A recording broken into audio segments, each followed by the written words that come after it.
Përshëndetje dashur miq, jemi sërish bashkë në podcastin këtu pranë hapësirave të qendresës.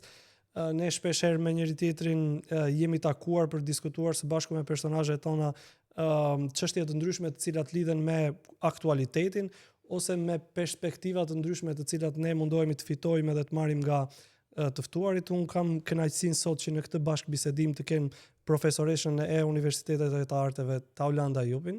Shpeshherë ne ju kemi parë edhe të angazhuar në aspekte sociale, politike në vendin tonë. Edhe unë kështu së largëmi ju kam admiruar në kuptimin e artikulimit edhe pozicionit. Edhe në një farë mënyre të gjithë të bashkëbisedime e kam titulluar modelet e munguara që ne i kemi qoftë në sferën e arsimit, qoftë në sferën e politikës. Domethënë jemi një shoqëri në kërkim. Megjithatë ne do eksplorojmë mbi këtë temë. Unë ju falenderoj shumë që jeni pjesë e këtij komunikimi. Faleminderit për ftesën, edhe është gjithmonë kënaqësi të bisedosh me të rinj të cilët angazhimin publik e kanë si një përgjegjësi të jetës së tyre. Shumë faleminderit. Unë do të drejtohem profesoresh. Si të dëshironi.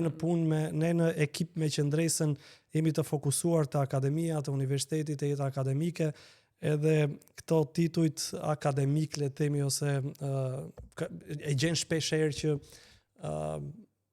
individ të ndryshëm brenda shoqërisë të cilët i japin mësim, shpeshherë në kartë vizit dhënien e mësimit e përdorin të fundit. Domethënë vendosin të parën çdo gjë tjetër dhe jap edhe mësim në një universitet. Duket sikur është bërë kështu e dorës së dytë ose duket sikur gjithnjë edhe më pak po janë krenar le të themi individët brenda shoqërisë tonë kur bëhet fjalë për mësimdhënie dhe për të qenurit pedagog. Shko, për mua të qenurit pedagog është një përgjegjësi shumë e madhe. Unë gjithmonë e kam marrë si një mision jete, në momentin që unë kam pasur fatin të mbahem profesoresh, të mbahem pedagoge në Universitetin e Arteve, më njëherë sapo kam mbaruar studimet. Kam qenë një brez, le të themi, që kemi mbaruar me një artikulime dhe me një shkollë e cila vinte pas viteve 90, nuk ka qenë e thjeshtë, por sigurisht performanca i përkiste një lloj përgatitje tjetër, jo një lloj ritmi që ka hyrë tani në botën universitare. Kështu që unë me shumë kënaqësi zgjodha ndërmjet një karriere shumë të dedikuar artistike apo jetës akademike.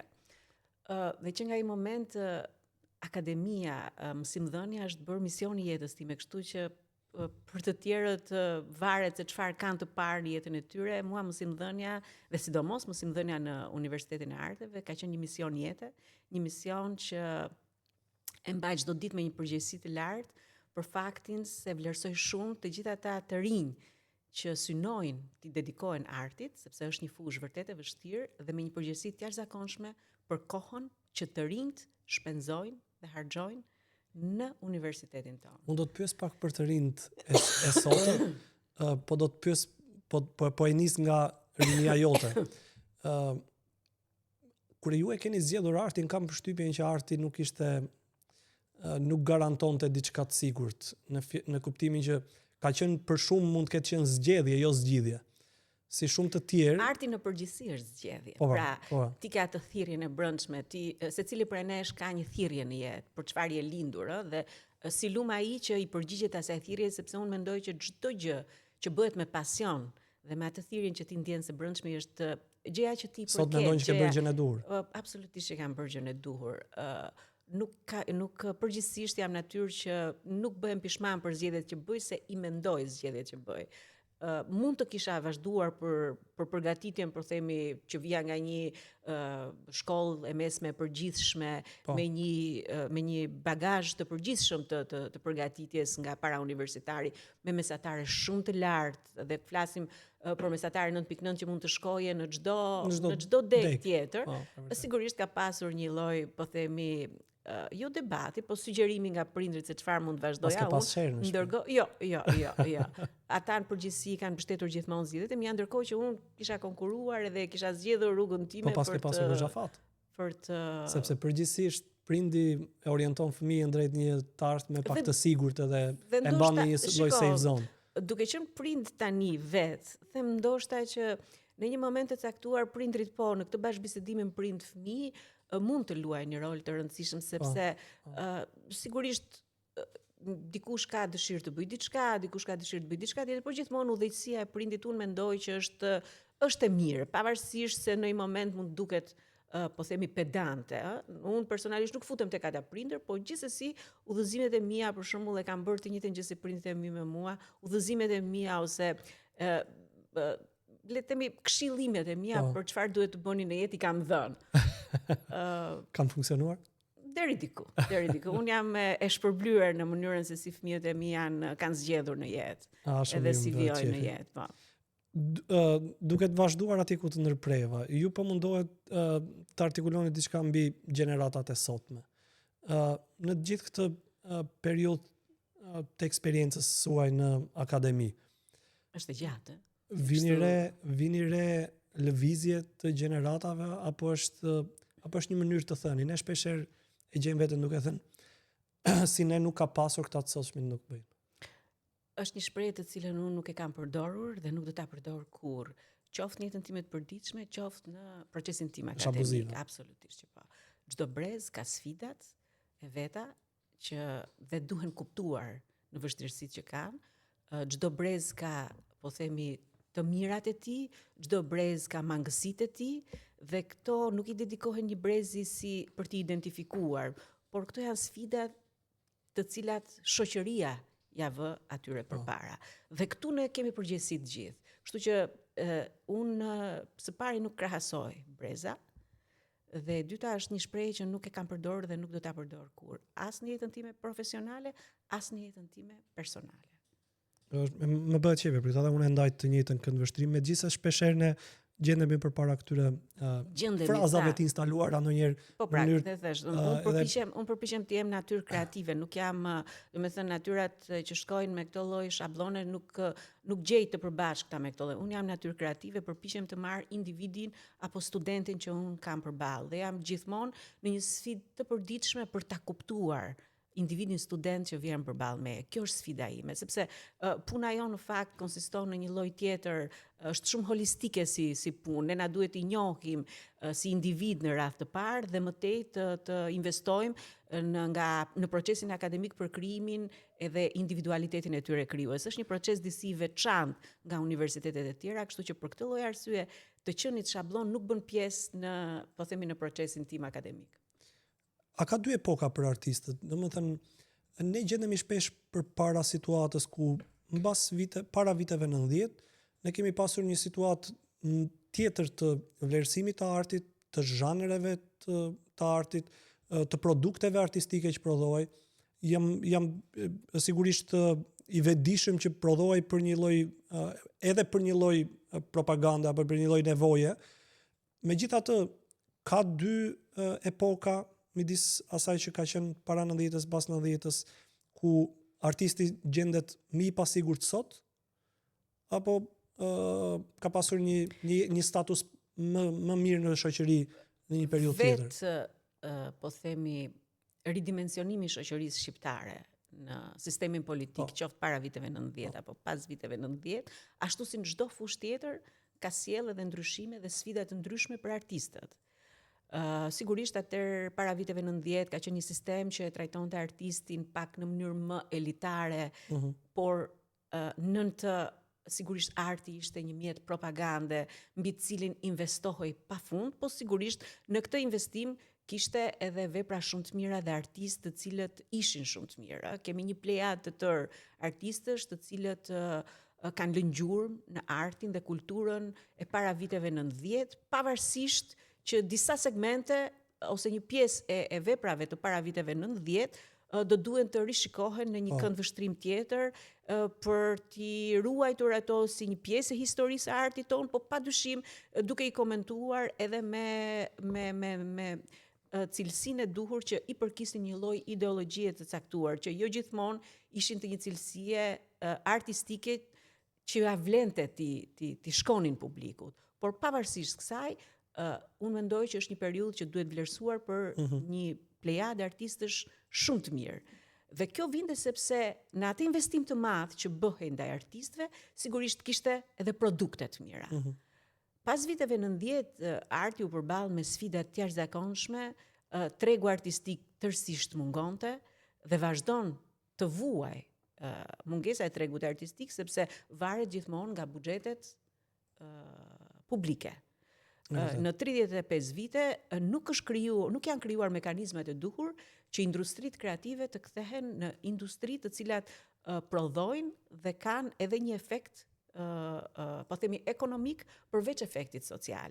Ka mbetur gjithmonë e varur nga interesat e politikës, nga fondet publike dhe nuk është krijuar, po themi, nuk është incentivuar një mekanizëm i mirë që tregu i artit të fillojë dhe të funksionojë si një treg arti, pra të prodhojë të mira ekonomike. Gjithmonë përgjithsisht, sidomos deg të caktuara të artit vijojnë të mbeten po themi në ombrellën e buxheteve publike dhe nuk është futur ende arti në atë mekanizmin e një ekonomie të tregut që mund të prodhojë, po padyshim ajo që unë do të sugjeroja që ta shikoni me një këndvështrim ndryshe është pikërisht ajo shpreha që dëgjojmë që sot nuk ka artist si para viteve 90. E kisha unë këtë pyetje. E di sepse ma merr mendje sepse është një sfidë që ne e ndjejmë që nuk përsëriten ata ose nuk ka shumë artistë të mirë sot, po ka artistë aq të mirë të cilët nuk investohet mjaftueshëm. Domethënë, kur them investohet, një artist për shembull mund të ketë pikun e vet të karrierës dhe vjen një moment që nuk luan më. Vjen një moment që nuk merr më projekte. Pra kemi artistë të mirë, por investimi mbi këta artistë, dhe unë nuk flas thjesht për investimin publik, por edhe investimi shoqëror, nuk është ai që duhet. Sigurisht janë disa hallka të lidhura ndërmjet investimit publik, ndërmjet ndërgjegjësimit shoqëror, ndërmjet po themi mungesës së vullnetit politik për ta shndruar artin edhe kulturën në një të drejtë për të gjithë qytetarët e Shqipërisë, jo vetëm për Tiranën. Mungesa e këtij tregu pra bëjnë të gjitha këto që artistët tanë të mos jenë në ato po themi në ato nivele që ne do donim të ishin. Pra, nuk është se na mungojnë artistët e mirë, mungon investimi i kësaj shoqërie mbi artistët e mirë.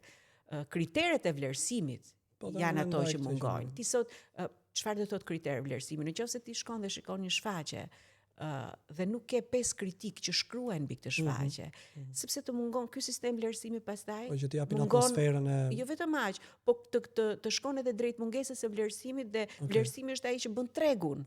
Domethënë cili është aktori më i mirë, cila është aktoria më e mirë, cili është më pak i mirë, këtu pastaj fillon krijohet rankimi dhe ky vlerësim në shoqërinë shqiptare mungon.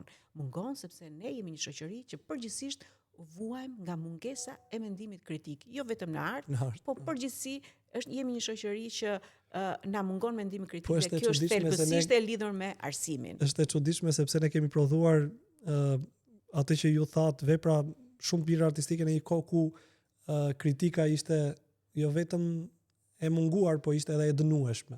Ishte një sistem tjetër. Po pyetja ime që atëherë kishte një lloj investimi. Jam dakord, për një çështje tjetër. Sot investimi duhet të jetë edhe i ngritur mbi bazën e kritikës, edhe i ngritur mbi bazën e vlerave dhe i ngritur mbi bazën e një tregu artistik që sot të mungon. Unë kam një pyetje që mund të jetë pak filozofike ose pak provokative.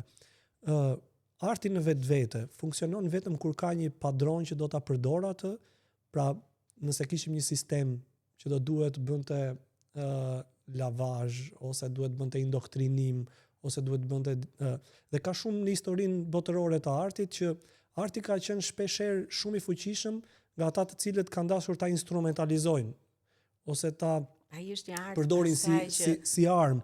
Ndërkohë që në situatën ku arti nuk ka një të tillë, siç mund të ndodhemi ne tani, duket sikur nuk mund të bëjmë dot art ose duket si nuk mund të organizohemi. Arti vritet nëse arti përdoret. Dhe ai art që mund të shkëlqejë një moment se mbështet politika është një art që nuk i shërben shoqërisë, po i shërben një segmentit të caktuar të politikës. Kështu që arti i ngritur në këtë pjedestalin, po themi, e vlerësimit si propagandë, është një art që nuk është për mua, nuk është një art i vërtet. E vret artistin nëse e paguan për të bërë diçka ashtu siç e kërkon dikush. E vret krijimtarin, e vret shpirtin krijues. Ose për Dakor, Rafaelin, po flasim për një periudhë krejtësisht tjetër dhe për një qasje krejtësisht tjetër. Hapësira e kohës. Se ata kanë prodhuar ndërkohë që ju kërkohej. Po hapësira e kohës që ne flasim, largësia me të cilën bëhet ky krahasim, kemi shoqëri krejtësisht me qasje të ndryshme ndaj artit edhe ndaj. Unë kam pasur gjithmonë këtë frikë. Fjalave nuk di se ç'do ndodhte me Italinë nëse Medicit nuk do ishin ose Pacit nuk do ishin në Firenze. Po sigurisht, por investimi në art është gjithmonë i vlefshëm, por deri në momentin që nuk e vret kreativitetin. Michelangelo nuk e kanë vrarë, e kanë investuar, por i kanë madje kanë ikur edhe përtej kufive të kishës. Pikërisht, nuk e kanë vrarë. Këtë po them, nëse arti sot përdoret si propagandë dhe ti e kërkon, po themi, ose e promovon artin pa duke mos u bazuar në vlerat e tij, po duke u bazuar në marrëdhënien art politik, ti e ke vrarë artistin, ti ke vrarë, po themi, veprën artistike, ti ke vrarë kreativitetin, ti ke vrarë mendimin kritik, se në fund arti çfarë është? Arti ne duhet na bëjnë të reflektojmë, të shikojmë brenda një vepre teatrale, brenda një filmi, brenda një tabloje, brenda një ekspozite, elementet që ne na bëjnë të reflektojmë mbi atë çfarë ne jetojmë. Në qoftë se ky art vjen si element i propagandës, atëre shoqëria fillon edhe po themi indoktrinohet gradualisht nga ky art i promovuar. Padyshim që arti duhet investuar, por artisti duhet i lënë i lirë që të krijojë atë që ai e ndjen, atë që ai shikon në shoqëri, atë që ai impaktohet nga shoqëria. Nëse prishet kjo hallk për shkak të, po themi, të investimit apo për shkak të promovimit apo për shkak të mbështetjes së artistit apo të artistëve në segmente të caktuara, unë besoj që kemi vrarë një pjesë të rëndësishme të shpirtit krijues të kësaj shoqërie. Unë kam edhe një pyetje të fundit në këtë lidhje me tranzicionin. Ju e përmendet pak, ka shumë vepra të cilat janë shumë të mira të asaj periudhe, në kinematografi, në artet pamore, në disa si thua zhanre të artit. Megjithatë, ka nevojë për një lloj perspektive dhe qasje dhe një lloj delikatese se si ne duhet i rivlerësojmë sot mbase ose atë që po munduheshit ta thonit pak. A kemi ne sot të qartë pozicionin nga kush kënd duhet i shohim këto vepra? Dhe mos jemi vonë? Unë besoj që jemi pak vonë, sepse një pjesë e filmave të cilat u morën nga platforma të ndryshme, pra filmat të para viteve 90, u morën nga platforma të ndryshme dhe vazhdimisht, po themi, transmetoheshin, krijuan një lloj iluzioni që përpara viteve 90 ka qenë një periudhë shumë e begatë. Njerëzit jetonin më mirë, njerëzit ishin të barabartë, njerëzit kishin punë, njerëzit kishin shkolla, njerëzit kishin shërbime. Në fakt, realiteti nuk ka qenë ky. Pra, ajo që po them është që edhe këto elemente të cilat sot i gjejmë të përvecuara ndoshta edhe nga një brez që nuk e ka jetuar atko, duhet krijohen fasha sqaruese që ky film është bërë në këtë vit. Situata ka qenë kjo, i ka shërbyer kësaj. Padyshim që është një krijimtari shumë e gjatë e cila duhet rivlerësuar, e cila është pjesë e krijimtarisë dhe artit edhe kulturës e historisë son. Kush mendon që ato filma nuk duhet të jepet më, për mua gabon, ato filma duhet të jepen edhe si një dëshmi se sa shumë dëmtohet arti kur i shërben propagandës. Është vërtet kjo. Një pyetje mbase e fundit në lëmin e kulturës ose që unë gjithmonë e kam një lloj si breng. Unë jam rritur lindur në qytetin e Pogradecit. Pogradeci nuk ka pasur ndonjë teatr të zhvilluar gjatë periudhës tranzicionit kur unë kam qenë rritur. Ka pasur një lloj përpjekje për të mbajtur një lloj teatri kuklash, që ka pasur një lloj tradite. Po nuk ka pasur një teatr, ka pasur një pallat kulture, le të themi. Mirë, po unë njoha në kënd vendit miq të mi, të cilët bashkë me mua disi janë rritur pa teatr në jetën e tyre. Janë rritur, janë martuar, kanë bërë dhe fëmijë, dhe fëmijët e tyre po rriten pa teatr në një farë forme. Keni një refleksion se çfarë ndodh me një shoqëri që dy breza nuk e din derën e teatrit? Sigurisht është jo më larg se disa minuta më parë unë të përmenda që sfida e një shoqërie sot është që sidomos e shoqërisë sonë është shpërndarja. Ne kemi një centralizim edhe të ofrimit të artit edhe të kulturës. Në fakt, arti dhe kultura është një drejtë humane dhe duhen konsideruar si të tilla edhe nga këndvështrimi politik, po dhe nga vullneti politik. Politikbërësit kanë detyrimin që qytetarëve shqiptar të ofrojnë art edhe kulturë aty ku ata ndodhen.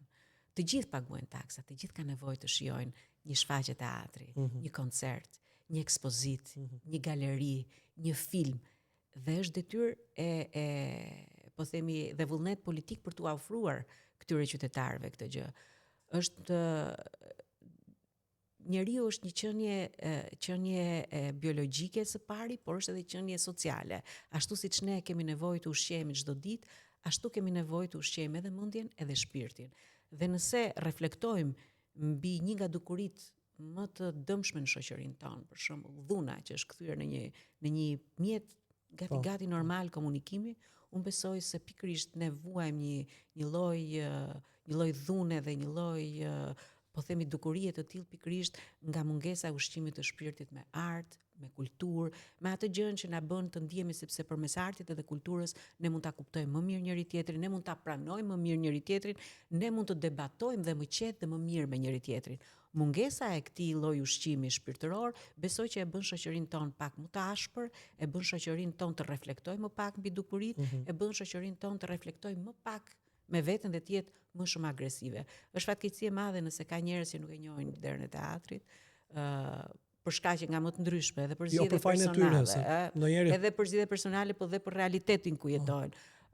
Dhe unë gjithmonë, sa herë ka mundësi ta them, është pikërisht kjo që arti dhe kultura duhet të shërbejnë për një shoqëri më gjithëpërfshirëse dhe duhet konsiderohen dhe duhet u jepet ai funksion që kanë në jetën e çdo qytetari. Është një drejtë humane e gjithë secilit të kenë mundësinë të shijojnë artin dhe të kenë mundësi të kenë elementet kulturës në jetën e tyre të përditshme, duke filluar që nga bibliotekat, që nga galeritë, që nga shfaqjet teatrale, që nga teatri kukullave, që nga koncertet, çdo gjë që ka të bëjë me prekjen e artit edhe të kulturës. Për shembull, ne flasim për Tiranën dhe para se të fillonim ne bëm një bisedë se sa shumë mungojnë hapësirat e galerive sot në vetë kryeqytet, domethënë, të duash të hapësh një ekspozitë është një sfidë për të gjetur një hapësirë për të bërë një ekspozitë. Për mua ka qenë një lloj kështu kalvari 6 muaj që sallat e teatrit gjithashtu mungojnë. Kështu që ne jemi te kjo sfidë që për çfarë jemi duke investuar. Se sigurisht investimet janë të duhura në çdo fushë. Shëndetësia ka rëndësinë e vet, arsimi ka rëndësinë e vet, ekonomia ka rëndësinë e vet, infrastruktura ka rëndësinë e vet, po ashtu si duhet ketë rëndësinë e vet edhe investimi në art dhe kulturë. Mos ta harrojmë që sot Shqipëria ka buxhetin më të ulët që investon për art dhe kulturë. Vijon të mbetet, pavarësisht se shifrave se si interpretojnë, nuk po them nga buxheti i shtetit ti sot merr deri në 2% për artin dhe për kulturën. Dhe kjo është një nga shifrat më të ulta në Bashkimin Evropian. Dhe është një shifër që nuk i përket vetëm, domethënë është një shifër që ka mbetur konstante nga 1.5 deri në 2% në 35 vite. Dhe do thoja që se ndonjëherë kur thua 1 deri në 2% mund të duket edhe kështu si optimiste, po edhe kjo 1-2% që abuzohet shpesh. Edhe ndonjëherë është kështu bangodina ministri shapur. Po gjysma e atij buxheti pastaj shkon për rroga dhe për sigurime, nuk investohet për pastaj mos të hyn pastaj politikave për artin dhe kulturën se nuk do na dalë një podcast. Unë bie dakord me këtë vëzhgimin tuaj të një shoqërie të dhunshme në mungesë të gjithë mjedisit kulturor që duhet krijohet, sepse ne shpeshherë e kemi hasur me punën tonë. Ndërkohë që mundohemi t'i themi politikbërësit që nëse 2 të rinj nxiren në shkollë, zgjidhja nuk është të shtosh numrin e policëve, zgjidhja është të shtosh numrin e qendrave kulturore në qytet, të shtosh mencën brenda, ndërkohë ata shtojnë kamerat të shtojnë le të themi hallkat që e zbusin konfliktin edhe që i bëjnë të rinjt të bashkëveprojnë në nivele të tjera me njëri tjetrin. Të rinjt do gjejnë një mënyrë për të bashkëvepruar. Për sa kohë ata nuk bashkëveprojnë në anën sociale, po themi, ose në mësim, ose në bërjen e një projekti kulturor, Sigurisht konfrontimet dhe janë të frikshme, konfrontimet në shkolla, në moshën e adoleshencës, aty ku më shumë ne duhet investojmë për mirëqenien e tyre, sidomos mirëqenien e tyre mendore. Se është interesante, për shembull tani është debati për kamera dhe duket sikur ne jemi të interesuar që sheri që ndodh ta kapim 3D, Big Brother edhe ta kapim në live, ndërkohë që me ato miliona euro mund të kishim investuar që brenda shkollës të kishte një kurs kitare, një kurs fotografie, një kurs pikture apo një hapësirë sportive. Dhe gjithmonë mendojmë që nëse sherin e kapim 3D, ne mund ta parandalojmë dhe jo këto elemente të tjera të cilat asnjëri nuk duket se të ndalet dhe të reflektojë. Supervizimi i madh i çdo elementi, çdo gjë që ndodh, në fakt mua më duket sikur i ka bërë njerëzit edhe sidomos të rinjt më në ankth se sa më po themi po pra, domethënë çdo gjë vëzhgohet, por ne nuk shohim të ulen, po themi, numrat e viktimave, nuk shohim të ulen numrat e debateve, të konfrontimeve mes të rinjve. Kështu që unë mendoj që pavarësisht supervizimi, forcat e rendit kanë rëndësinë e tyre, vëzhgimi ka rëndësinë e tyre, por unë nuk jam me atë fjalën që frika e ruan gjën. Unë jam tek ajo që si ne mund t'i bëjmë këta të rinj të jenë të ndërgjegjësuar, që dhuna nuk është zgjidhje. A kemi ne mekanizma si shoqëri për t'i çuar të rinj drejt kësaj?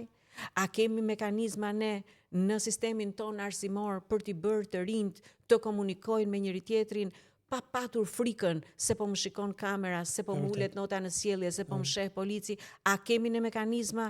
A mundet ne t'i drejtojmë këta të rinj drejt një komunikimi normal?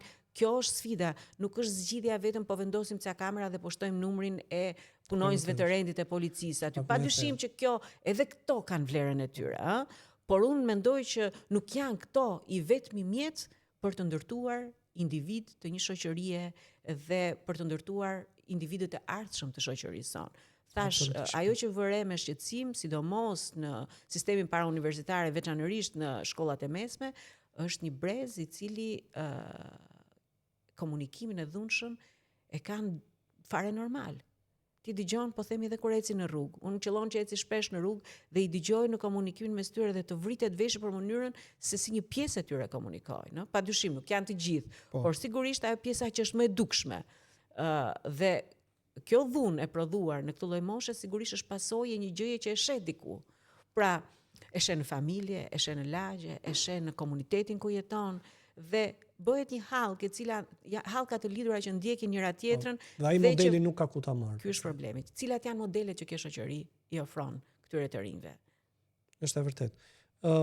Unë po largohem pak nga le të themi universiteti, megjithëse kisha edhe një pyetje të fundit, sepse ditët e fundit ka pasur një angazhim të disa profesorëve në Universitetin e Arteve për të protestuar për nivelin e pagave, mos gaboj. Nuk është vetëm për nivelin e pagave, janë një pjesë të kolegëve, të cilët në të drejtën e tyre, shiko, ligji i arsimit të lartë e ka vendosur që i miratuar që prej vitit 2015, në fakt ka qenë një ligj problematik në gjykimin tim, një reformë e cila e futi të gjithë sistemin universitar në një ngërç për të zgjedhur ndërmjet standardit apo dhe cilësisë apo mbijetesës. Dhe sidomos kjo ka qenë më e dukshme në Universitetin e Arteve. Pse më e dukshme në universitet? Po sepse Universiteti i Arteve ka një status të veçantë. Ne nuk krahasohemi me universitetet e tjera në kuptimin e numrit të studentëve. Ne kemi gjithmonë një numër të kufizuar studentësh sepse nuk është, domethënë, nuk është masivizimi. Jo, s'është vetëm masivizimi, por ti e di që degët e artit janë degë elitare, jo të gjithë kanë talentin apo zgjedhin, ne diskutuam apo zgjedhin të vijojnë. Nuk kanë të njëjtën sistem matës mbi suksesin. Kështu që ndryshe nga po themi nga degët e ekonomikut, juridikut, mjekësisë, inxhinierisë, Universiteti i Arteve dhe vetë më në fund ka marrë statusin e veçantë. Tani në këtë debat që me të drejtë një pjesë e kolegëve e kanë ngritur dhe unë jam në mbështetje të tyre, janë emra shumë të rëndësishëm të artit dhe të kulturës, të cilët për shkak të këtij ligji nuk gëzojnë, po themi gradat shkencore që do duhej ti lejonin atyre të jepnin mësim sipas, pra kemi një mos përputhje ndërmjet karrierës së tyre, po themi artistike dhe gradave të tyre shkencore brenda universitetit. Dhe kjo është një gjë që duhet zgjidhur. Duhet zgjidhur sepse për fat, Universiteti i Arteve në Tiranë, ndryshe nga shumë universitete në botë, ka fatin të japin mësim emra shumë të mëdhenj të artit tonë. Kjo ndodh sepse realiteti artistik këtu është shumë i vogël. E kuptoj, dhe pse energjit mund të qëndrojnë aty. Artistë shumë të mëdhenj kanë mundësinë të japin mësim dhe kjo është një e mirë publike për Universitetin e Arteve dhe për sigurisht si një institucion, i vetmi institucion publik që ofron studime të plota në fushën e artit dhe kulturës. Mungesa e njohjeve të kualifikimit. Mungesa e këtyre kualifikimeve dhe futja në hallkat e këtij sistemi, po themi, e ka sjell ngërçin që ata nuk mund të japin mësim dhe nuk u njihen qoftë gradat shkencore që duhet i gëzonin, qoftë po themi të mirat materiale që duhet të vinë. Do të thënë ka dy pasoja, dhe pasoja morale që lidhen me pasoja materiale. Me mospërshtatjen e gradës. Nuk është vetëm morale, sepse ata për shembull nuk mund të japin mësim, po themi në degën e në ciklin e doktoraturës, nuk mund të japin mësim në ciklin e masterit. Pra janë të lejuar si lektor ose asistent lektor dhe më duket dhe kanë edhe një nëse mos gaboj, kanë edhe një deadline që nëse nuk arrin të marrin këto grada deri në një humbasin edhe po lloj këtë. Dhe kjo nuk është e drejtë, se po bëjmë fjalë për emra të cilët janë me një karrierë shumë të njohur në profesionet e tyre, kështu që është një gjë që unë shpresoj shumë që të zgjidhet nga ana, po themi, jo vetëm burokratike, por edhe nga ana akademike, se vërtet Universiteti i Arteve ka fatin që ka disa nga emrat e mëdhenj të artit dhe kulturës që japin mësim aty. Në aq sa ju mund të keni kuptuar, është një problematikë që pengohet nga kush, apo është krijuar në mënyrë le të themi dikur rastësore dhe me një neglizhencë për të zgjidhur? Duhet të ishte zgjidhur që përpara një viti e gjysmë, 2 vitesh, me që mbaj mend unë, ka qenë një iniciativë për të krijuar një lloj po themi grade të veçantë për Universitetin e Arteve, duke qenë se është një universitet që ka një status të veçantë. Unë vetë jam përpjekur në atë kohë të bëj një bisedë të hapur, kam organizuar një bisedë të hapur në universitet me këta pedagogë dhe me grupin parlamentar që merreshe me ligjin për arsimin edhe për mediat edhe kulturën, por ishte diçka që prej një viti nuk e di pse u la në harrez dhe sigurisht që ata janë në të drejtën e tyre për ta kërkuar dhe unë shpresoj shumë në një zgjidhje institucionale, qoftë politike, qoftë brenda institucionit, por besoj që kjo duhet rregulluar edhe me ligjin, dispozitat e ligjit të arsimit të lartë. Ka nevojë vetëm për ndërhyrje? Ka nevojë vetëm për vullnet politik. Po vullneti politik mbetet brenda Këshillit Ministrave ministër, apo edhe parlamenti duhet të bëjë ndryrje në ligj? Jo, besoj që kjo gjëja me VKM mund të zgjidhet dhe me një, domethënë brenda VKM-s së ligjit të arsimit të lartë mund të ketë një dispozit të veçantë për Universitetin e Arteve, për sa kohë Universiteti i Arteve ka një status të veçantë, pra nuk është si të gjithë universitetet e tjera. Dhe me që nga kështu, besoj që duhet ta kenë të lehtë për aq kohë sa kryeministri është pjesë e komunitetit të artistëve në vend. Po u futëm tek tema e kryeministit, pastaj ne do na duhet gjëre gjata trajtojmë këtë. Shumë veta kanë shpresuar në fakt se duke qenë se kryeministri vinte nga fusha e artit dhe kulturës, do të kishte një vëmendje të shtuar për artin edhe kulturën, por 14 vite tashmë që kur 13-14 vite që kur ai ka marrë detyrën e kryeministrit dhe besimin nga shtetasit shqiptar për ta drejtuar këtë vend, ne po shohim që arti dhe kultura jo vetëm që nuk janë zhvilluar më tepër, përkundrazi në gjykimin tim kanë mbetur po themi më mbrapa nga çdo fushë tjetër. Sot ne nuk kemi teatr kombëtar. Salla që funksionon si teatr kombëtar nuk i përmbush standardet për të qenë një sallë teatri kombëtar. Sot ne nuk kemi një muze kombëtar, është i mbyllur. Sot ne nuk kemi një galeri kombëtare, është e mbyllur. Teatrit kukullave nuk dihet gjithmonë lëviz, do shkoj këtu, do shkoj atje dhe bëhet fjalë për ndërtesa të cilat janë në qendër të Tiranës dhe institucione që janë në qendër të Tiranës. Biblioteka kombëtare vijon të vuaj sfidat e mungesës së hapësirave dhe është një bibliotekë. Dera e mbrapsht me një objekti në qendër, dera e parë me shet patate të skuqura. Dhe është një nga, domethënë dhe është biblioteka dhe flasim për bibliotekën kombëtare e cila vuan mungesën e hapësirave dhe është një bibliotekë e cila nuk po e përfaqëson emrin e saj me ndryshimet dhe inovacionin që ka pësuar teknologjia, sidomos në fushën e librit edhe të botimeve. Që merr flak kur është nxehtë dhe mbytet kur është. Kështu që nëse do duam unë e përmenda pak më tepër, është një nga fushat që vijon të mbetet më pak e financuar. Dhe për sa përmendët që kryeministri është një artist, do thosha që ai ka humbur jo vetëm rolin si artist, po edhe rolin si kryeministër, po ne nuk kemi, domethënë nuk dua ta bëj politik të bisedë, unë besoj shumë që nuk ka të bëjë më thjesht me qenien artiste, ka hyrë po themi në një mekanizëm tjetër vetë shkatrues që jo vetëm te arti nuk e ka mendjen, por unë besoj që ka sfidat të tjera në raport me drejtsinë dhe akuzat për korrupsion që qeveria e tij po i mbar çdo ditë. Po megjithatë është një faktor demotivues që kur nuk të kupton një joti, imagjino të ndërtosh një narrativ që të kesh qytetarin mbas vetes në këtë situatë të cilën ndodhet arti dhe artisti. Përpjekja për të treguar që këtu po bëhet art, është shumë e madhe. Duke nga ngritja e një ekspozite po themi në kryeministri. Është gjithmonë një fasad që shërben për të treguar që ne po bëjmë, këtu po bëhet art, këtu po bëhet kulturë, këtu po investohet. Në fakt ato të gjitha projektet edhe çdo gjë mbetet në një rreth të ngushtë njerëzish dhe po të hym analizës, ti sot nuk ke një regjistër të saktë për artistët e lirë. Pra, ti nuk e di se sa artistë të lirë ke, që të kesh mundësi të hartosh një buxhet në përputhje me numrin e artistëve. Se ti si e harton atë buxhetin për t'ia u dhënë projekteve. Projektet në fund duhet shkojnë tek artistët që janë freelance, tek artistët që nuk janë të involvuar në institucionet e artit të kulturës në Shqipëri. E vërtet është kjo. Iku, ti sot nuk ke sot një hartë të qartë të institucioneve të trashëgimisë së kulturës, pavarësisht se shumë flitet inventarizimi. Kemi 10 vite që dëgjojmë inventarizim dhe kemi 10 vite që themi po investojmë. Në fakt, investimet më të mëdha në restaurimin e objekteve të trashëgimisë kulturore vinë si investime të Bashkimit Evropian.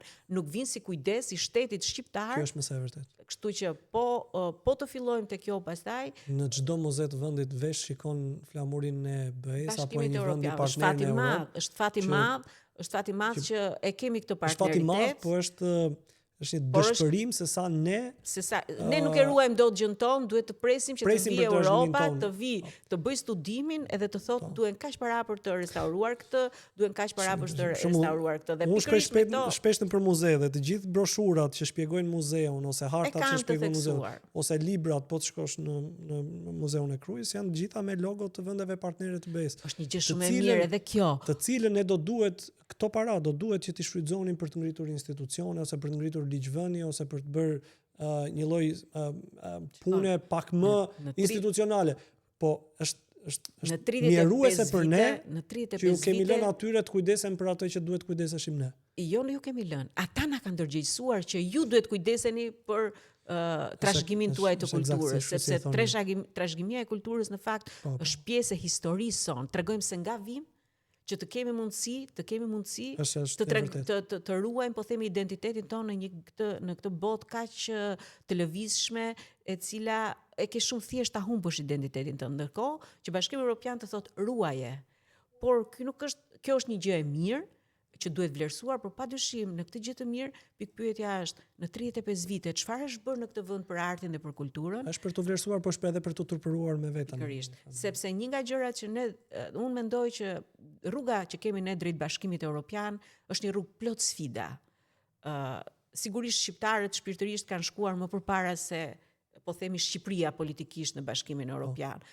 Por një nga gjërat që ne duhet i qasemi Europës është arti dhe kultura. Ne nuk kemi mjetet të tjera me çfarë do t'i tregojmë Europës se cilët jemi. Kështu që investimi në art dhe kulturë, përveç se një e mirë publike, përveç se një industri që duhet kthehet me impakt ekonomik, jo vetëm social, duhet përdoret si një element i diplomacisë për të treguar që këta janë shqiptarët. Dhe kur them këta janë shqiptarët e Shqipërisë dhe padyshim i gjithë rajoni shqipfolës, i cili në gjykimin tim duhet ketë një sens më të fortë bashkëpunimi për të ruajtur identitetin tonë kombëtar në rajonin e Ballkanit. Është mesazh shumë i mirë edhe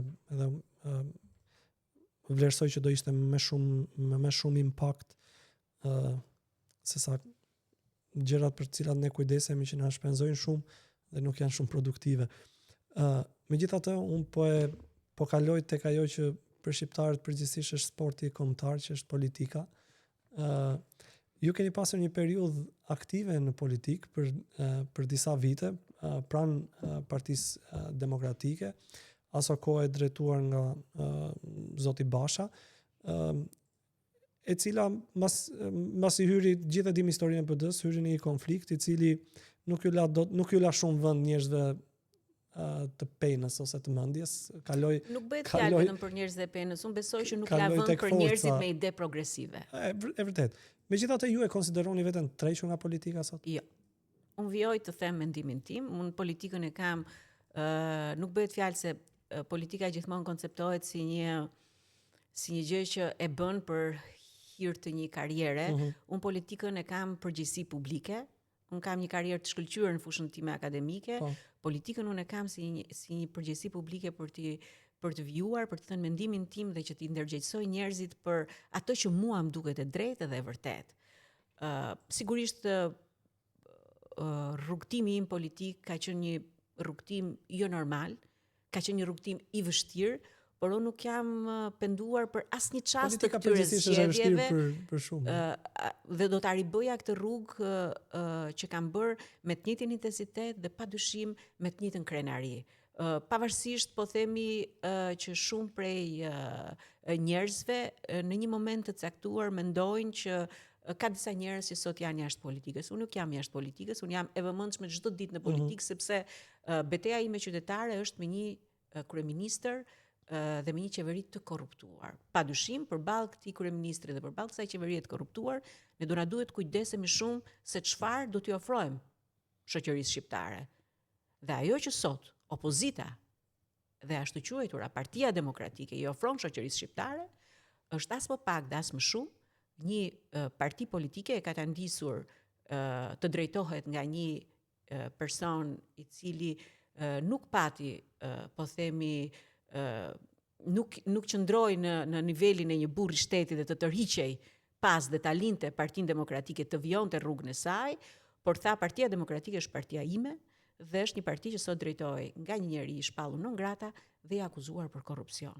Partia Demokratike vazhdimisht, nëse flasim në këtë moment, do të vijojë duke u zvogluar, duke u rrudhur për interesin e Sali Berishës dhe interesin e disa deputetëve të cilët kanë vetëm një qëllim, të marrin një mandat deputeti.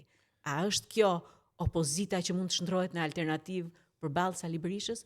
Ky është përballë Edi Ramës, ky është problemi që ka sot politika shqiptare. Domethënë, është e pamundur dhe kjo i konvenon dhe Ramës. Kjo i konvenon dhe dakordësia ndërmjet tyre është ajo për të cilën çdo shqiptar duhet jo vetëm të shqetësohet, por të mendohet 2 herë përpara se të lexojë dhe lajmet, jo përpara se të shkojë të votojë.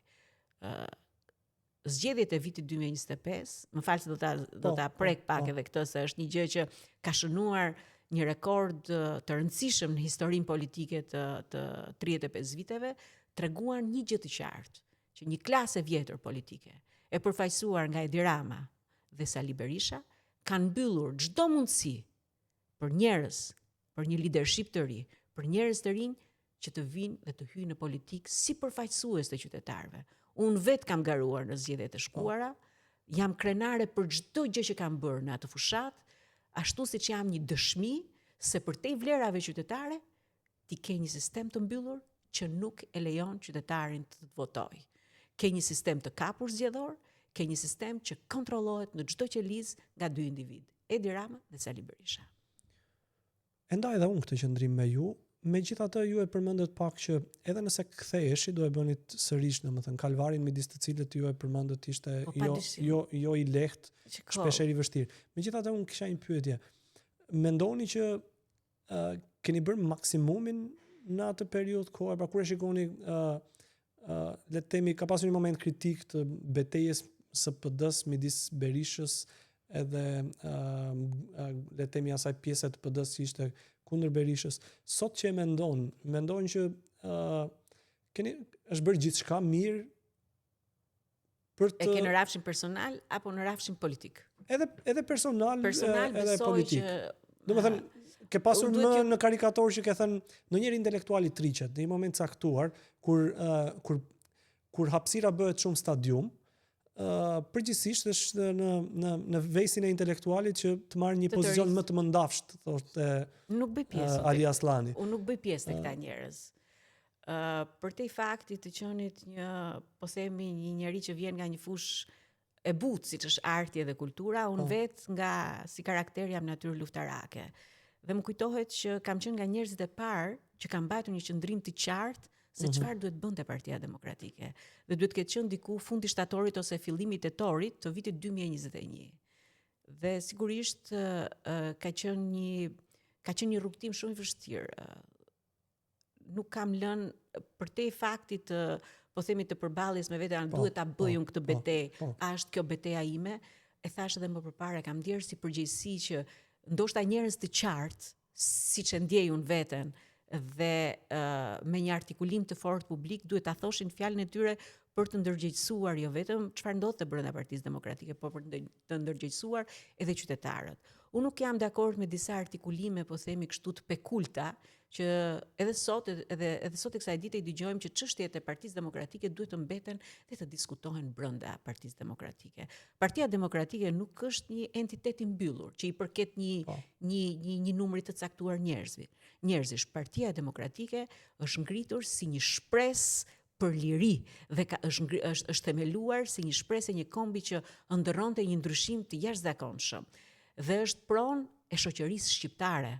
Nuk është pronë e askujt, kështu që ato debatet, nëse nuk zgjidhen aty brenda, nëse aty mbahen të mbyllura dhe fillojnë dhe bëhen për interesa dhe manipulohen brenda këtyre debateve interesat e 1, 2, 3, 4 apo 20-30 deputetëve, ajo e ka mbaruar rolin e saj si mjet i shoqërisë për të sjellë ndryshim.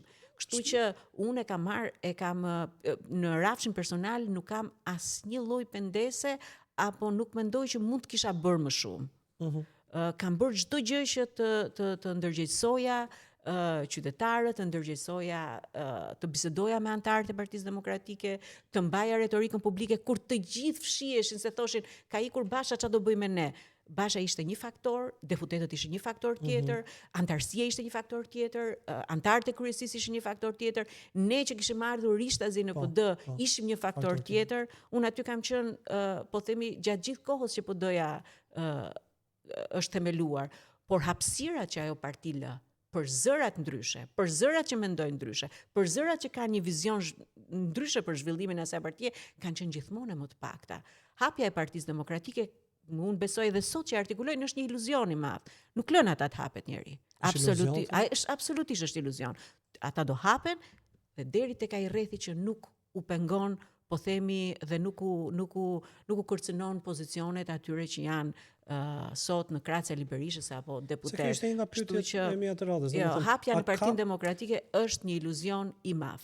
A ka qarqe brenda Partisë Demokratike të cilët mundohen të mbajnë komunikime me një elitë të humbur siç është ajo e juaja? Po, shiko, unë do të ta kthej me një përshkrim. Në 5 vitet e fundit, e vetmja gjë që ka arritur politika shqiptare, e vetmja gjë është eliminimi i pjesës progresiste të Partisë Demokratike. Pra atyre njerëzve që menduan që Partia Demokratike duhet të mbetet një parti në aleancë me Shtetet e Bashkuara të Amerikës. Dhe sot ti ke, për te fakti që ti ke deputet Partisë Demokratike që nuk u përputhen aktet me fjalët. Pra, nëse me artikulimin publik thonë që ne jemi partner, Shtetet e Bashkuara janë partner, në aktet e tyre, në fakt, çfarë kanë bërë? Kanë dalë kundra atyre që thonë. Kanë mbajtur dhe kanë ngritur një val anti-amerikane dhe kanë mbajtur në krye të Partisë Demokratike një individ i cili është shpallur non grata nga Shtetet e Bashkuara të Amerikës.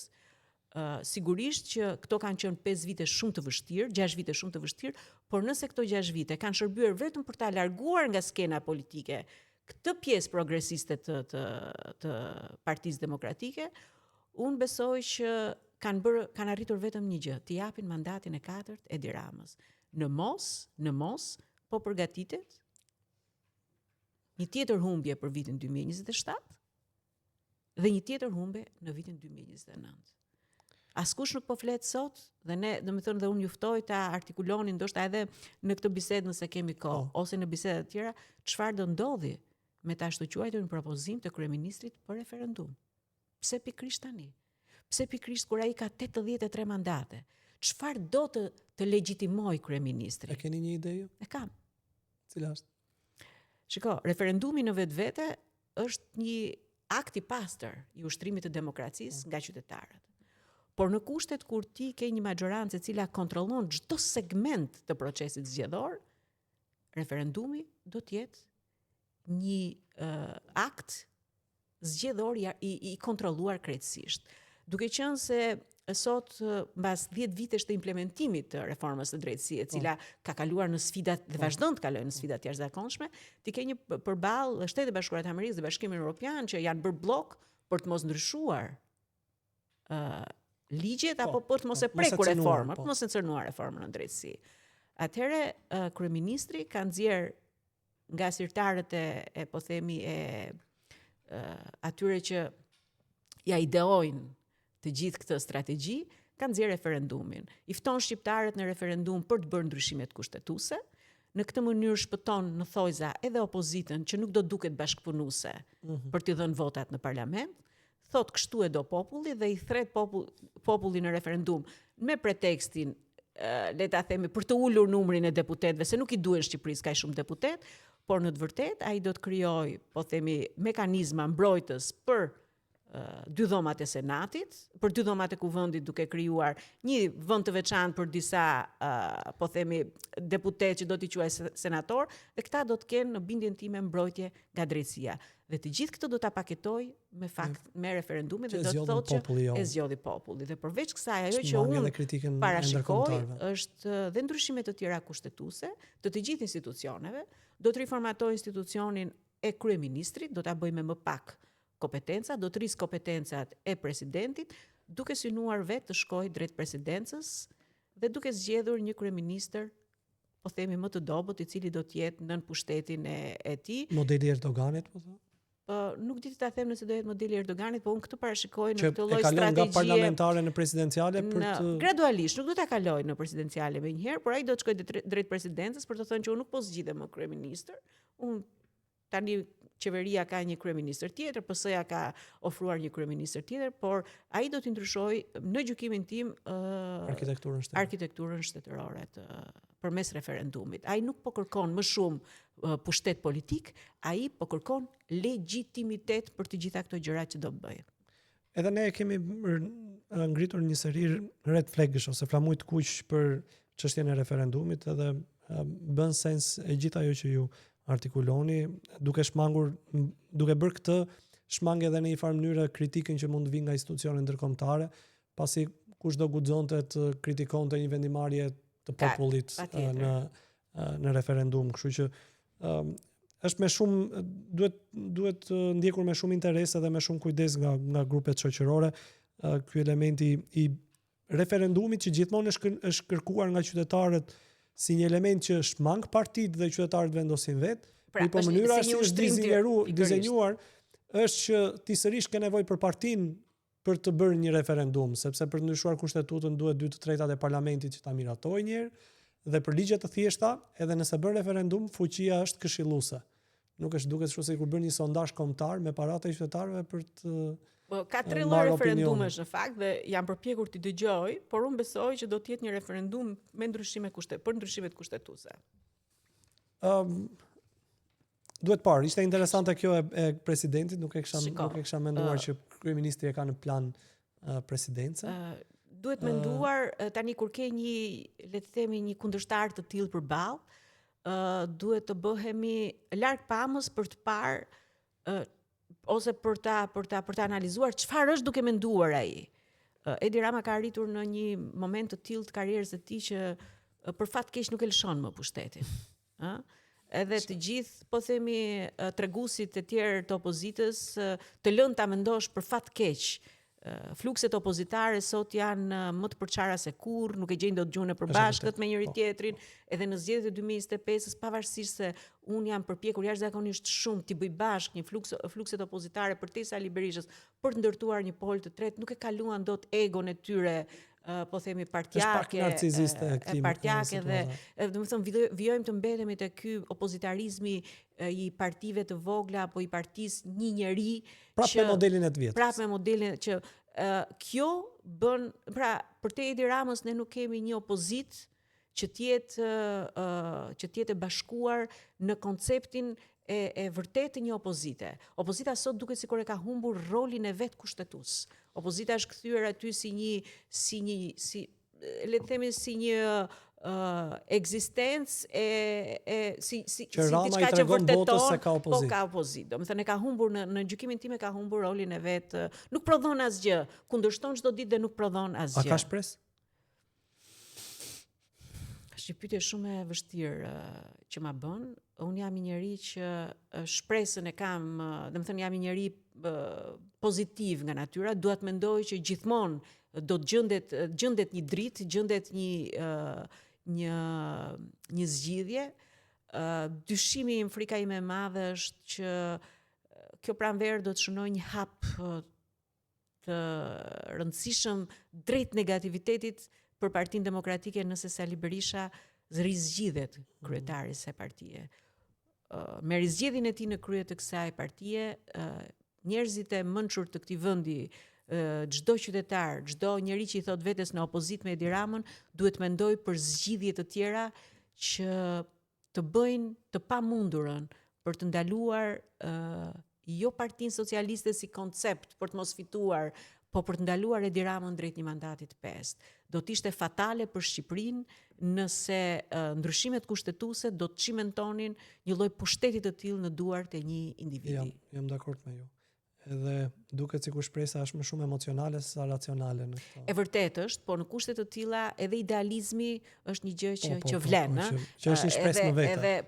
Edhe unë shquhem më shpesh më thonë që është shumë idealiste, po unë mendoj që në kushtet ku në ditët që jetojmë ka nevojë që politika të shikohet me idealizëm. Pyetja e fundit dhe pastaj do kalojmë tek disa imazhe që do i komentojmë. A ndihesh e lodhur? Kurrë. Asnjëherë.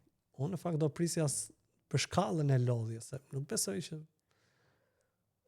në lodhje e lodhur nga politika. Nga politika, nga kontributi në këtë vend e gjitha. Po jo, nuk jam lodhur sepse është një gjë që unë e bëj me nuk më ka detyruar njëri ta bëj, e bëj me pasion. Dhe unë gjërat që bëhen me pasion janë gjërat më të vërteta. Unë dua ta shikoj unë kam zgjedhur të jetoj në këtë vend. Nuk jam larguar kurrë nga Shqipëria. Përpiqem çdo ditë që dhe fëmijët e mi që në këtë, domethënë kanë studiuar jashtë, njëri vazhdon studion, njërin jam përpjekur ta risjell në Shqipëri. Unë mendoj që në një angazhim të tillë publik, nëse e ke vërtet për të mirën publike, nuk ka lodhje.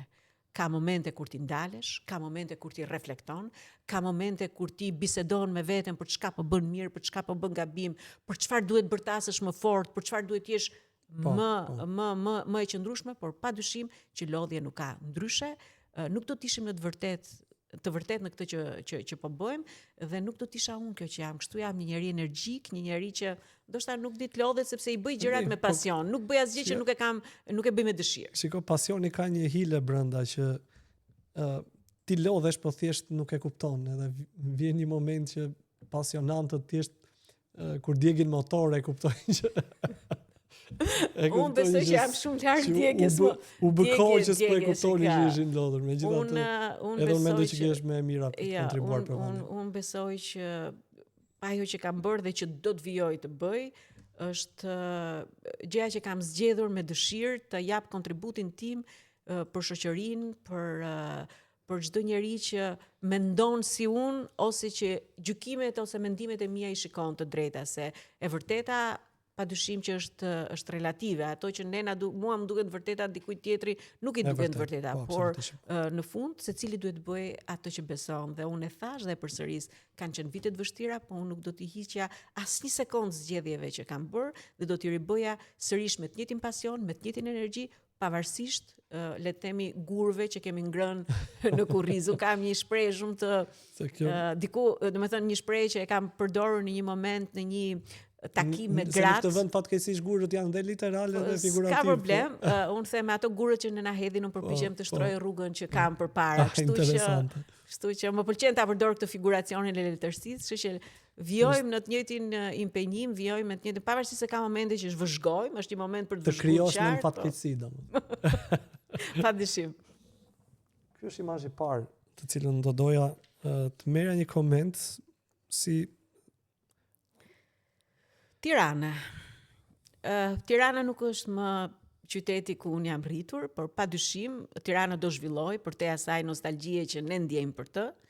Do të kisha dashur që Tirana të mos ishte vetëm Tirana e kullave, po të jetë Tirana e parqeve, Tirana ku çdo qytetar ka hapësirën e tij, çdo qytetar ka mundësinë e tij të lëvizë i lirshëm, të jetojë i qetë, dhe padyshim do doja që Tirana të mos kishte gjurmën e një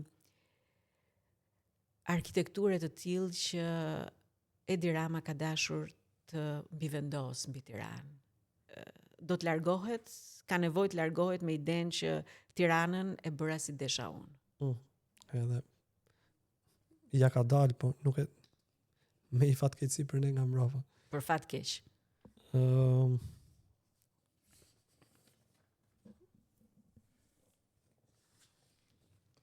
Partia Demokratike.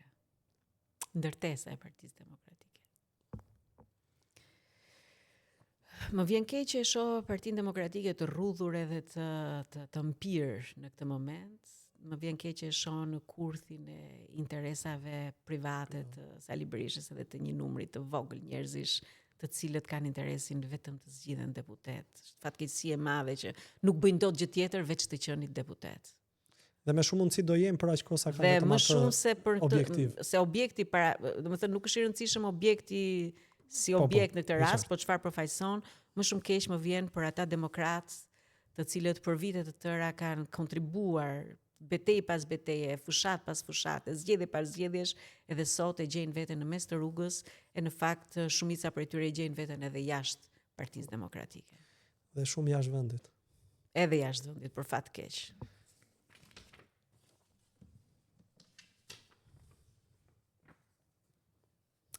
Një teatër i madh, ku vendi sot e ka humbur rolin e tij si një institucion ku bëhen ligje që ta përmirësojnë jetën e qytetarëve, ku vendi sot është kthyer në një teatër ndërmjet opozitës edhe majorancës, ku të fituarit janë ata që dinë të bëjnë pazare më mirë, Edi Rama dhe Sali Berisha.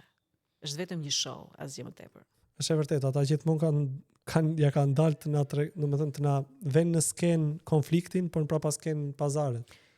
Dhe përveç faktit dhuna që duket aty dhe që gjenerohet aty është një model jashtëzakonisht i dëmshëm për atë që ne duam të përcjellim në shoqëri. Ka humbur krejtësisht kuvendi rolin e tij si një institucion i interes të qytetarëve. Bunkers. Më kujtohet imazhi që më erdhi, më kujtohet fundi viteve 90 kur duhet kem qenë diku në gjimnaz edhe kemi bërë zbor. Kam bërë vetëm një herë zbor në jetën time. Pas ka arrit. E kam arritur, po. Edhe ka qenë një eksperiencë e tmerrshme, me thënë drejtën, ato pushkët ishin shumë të rënda, futja në këto e tmerrshme. Një çmenduri kolektive që do na mbronte nga në fakt në kohëra të çuditshme lufte në botë mund ndihesh pak më e sigurt se ne të tjerë që s'kemi bërë asnjë ditë zbor. Po e ke fjalën për çështjen e përdorimit të Shiko, bunkeri ishte edhe në këto 35 vite ka qenë simboli një çmendurie që vetë Shqipëria e mbyllur në këtë beton e cila i ka kushtuar shumë shoqërisë shqiptare, zhvillimit të vetë Shqipërisë. Po, ka qenë një periudhë periudhë shumë e errët dhe është për të ardhur keq që Shqipëria u radhit në kahun e gabuar të zhvillimit historisë. Unë mbaj mend që mbas tranzicionit unë kam reflektimin me mbas 90-s me bunkerin dhe ka qenë një ngutëri e njerëzve se çfarë të bënin me këtë me këtë mënyrë. Disa i pikturonin, i bënin pjesë të fasadës, disa tjerë mundonin të bënin apartamente, disa tjerë pika turistike, por ka qenë një periudhë shumë interesante në tranziton që ato janë si një gjurmë aty, ato janë si një gjurmë aty, një periudhë që një pjesë e madhe janë çmontuar, tashmë nuk e shikon pjesa që janë, edhe qoftë edhe në fotografi, një gjurmë e një gjëje që nuk duhet përsëritet më. Dhe për fat keq, domethënë, nuk do përsëritet në këtë lloj forme, por për fat keq, ajo që biseduam pak më parë, ky simbolizon pushtet, ëh? Ky simbolizon një filozofi të caktuar, që për fat keq ne po shkojmë përsëri drejt idealizimit dhe kultit të individit. Dhe për këtë qëllim është ajo që thash pak më parë, duhet shoqëria të vetë ndërgjegjësohet. Kemi 45 vite prej 44-s deri në vitet 90, më shumë se 45 vite në një regjim që i përkiste vetëm një grupi njerëzish dhe një njeriu, le të themi. Ndërkohë që kemi 35 vite që kjo gjëja lëviz mes 2-3 emrave. Nuk kemi ndryshuar shumë. Dhe nuk kemi ndryshuar shumë. Kjo shoqëri duket sikur e ka të nevojshme të kapet mbas kultit të individëve, të idealizojë njerëz.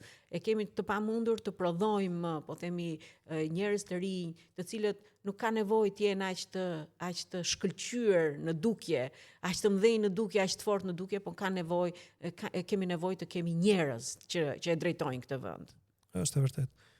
Për llogaritën rreth 200.000 bunker të jenë ndërtuar për gjatë periudhës së regjimit komunist. Dhe kostoja e një bunkeri për llogaritën e barazvleshme të një apartamenti.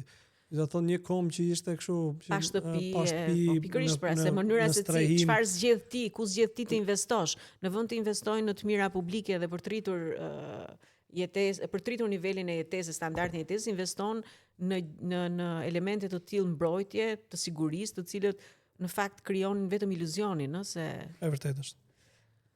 Universiteti i Arteve, dikur Akademia e Arteve, është një ndërtesë shumë e dashur për mua, nuk është vetëm ndërtesë, aty është më shumë se gjysma e jetës time, studente, pedagoge. Do dua shumë që të vijoj të jetë një institucion që ofron studime, jo vetëm si një institucion publik, i vetëm institucion publik në arsimin e lartë që ofron studime në fushën e artit dhe kulturës, po mbi të gjitha të vijoj të ofrojmë me të njëjtin standard që të kemi mundësi të krijojmë breza të tjerë artistësh. Shqipëria ka nevojë për art e kulturë, edhe unë besoj që artistët që kanë dalë nga ky institucion janë ambasadorët edhe dorëzanët më të mirë të kombit shqiptar. Kjo ishte edhe pyetja ime e fundit. A mundet që këto institucionet prodhojnë modelet e munguara të shoqërisë? Unë besoj që Universiteti i Arteve e përmbush këtë mision. Ja ka dalë. Zëra shumë të rëndësishëm, individ shumë të rëndësishëm, artistë tanë të talentuar janë produkt, janë formsuar në individualitetin e tyre krijues në Universitetin e Arteve. Kështu që krenar për çdo ditë që kam kaluar dhe e mbushur emocionalisht për çdo ditë që kaloj në këtë institucion. Mua më vjen shumë mirë që e pata këtë bisedë me ju. Ju kam lodhur, janë 1 orë 8 minuta. Jo, s'jam lodhur fare, absolutisht. Por ishte shumë e këndshme dhe shumë e nevojshme. Bisedat që lidhen jo domosdoshmërisht me atë që është, e themi shpeshherë, sporti kombëtar në vendin tonë, politika që e ze çdo hapësirë të jetës, edhe mesazhet tuaja për rikthim tek arti që të përmbush atë pjesën shpirtërore dhe për t'i dhënë një dimension tjetër shqiptarëve për të jetuar një jetë më të shëndetshme sociale në fund të ditës brenda vendit vetë, po edhe duket falenderuar ty pasaj për gjithë kontributin që ke pasur mundësi të japësh qoftë në rrafshin akademik, po edhe qoftë në rrafshin politik unë mendoj me atë model të munguar ose të nevojshëm që vendi jonë duhet ta ketë pjesë të vendit vetë, po që fatkeqësisht nuk ka shumë hapësirë për këtë model. Unë shpresoj shumë që në fund të jetë një betejë e fituar nga ju, nga ne në finale. E para njëherë të falenderoj shumë për ftesën edhe për bisedën. E dyta, ashtu si gjithmonë jam përpjekur t'ju shpreh kur kam pasur mundësi për gëzimet e mia për çka bëni çdo ditë për të treguar vlerat tuaja jo vetëm si qytetar, por mbi të gjitha si përfaqësues të një brezi të ri i cili e ka ndërgjegjen qytetare në ato nivele që pretendojmë ne të kemi një brez të ri i cili jo vetëm ka zgjedhur të jetojë në Shqipëri, por një sy e mban brenda Shqipërisë dhe padyshim syrin tjetër e mban tek vizioni ynë i të ardhmes europiane. Shumë faleminderit. Faleminderit për ftesën. Miq, shumë faleminderit që na keni ndjekur dhe shpresoj shumë që të takohemi në bisedat e ardhshme me të ftuarin e radhës. Faleminderit.